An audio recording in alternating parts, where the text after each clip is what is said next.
السلام عليكم. ولاء عبد العزيز معاكم، صاحبة سنتر بكار مول. وجاني سؤال، أعتقد أي حد أو أي واحدة بتعمل بروتين بيهمها السؤال ده جدا، اللي هو مجموعة العناية. هل لو ما استخدمتهاش البروتين هيفشل وهيبوظ؟ وهل فعلا البروتين هيقع خالص من الشعر لو أنا استخدمت مجموعة غير المجموعة اللي هي العناية الخاصة بالبروتين؟ طبعا إجابة السؤال ده لا طبعا.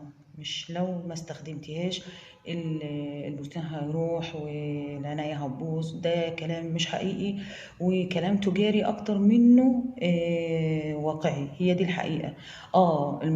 المجموعة بتاعت العناية بتكمل المنظومة، خاصة لما أنا ببقى ماشية على كل خطوات العناية العامة، ولكن بدونها مش هينجح البروتين. لا، اللي بدونه مش هينجح البروتين حقيقي هو وجود الشعر البايظ او التالف، اللي انا دايما بنصح بيه ان احنا نقصه اول باول. لو الشعرة سليمة ومفيش مقصف، هنا العملية هتنجح حتى لو انا استخدمت مجموعات متوسطة. يعني مش شرط تكون انواع غالية وانواع عناية عالية جدا، لان انا بتفاجئ ان في مجموعات عناية غالية جدا والمتخصصة بتقول ان من غيرها هيفشل البروتين. ده مش حقيقي. طبعا ده مش معناه ان انا استخدم اي مجموعة، او مش معناه ان انا استغنى عن اختيار المجموعة المناسبة، لا. ولكن ده ان في بنات كتير جدا بتعتمد على المجموعات وتسيب، او المجموعات دي بالنسبة لي حاجة سنوية او كمان اقل من السنوية. هي دي الحقيقة.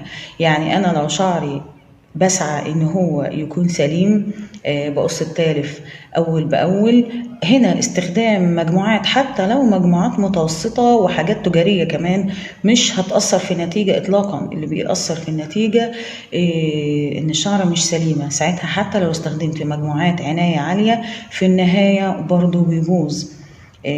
فانا القصد هنا، عشان بس في متخصصات هتهاجمني في الحته دي، كل اللي انا بطلب من البنت تسعى اليه ان هي ازاي الشعره تكون في النهايه سليمه، مش اجيب مجموعه غاليه حلوه وبس. مش ده الصح.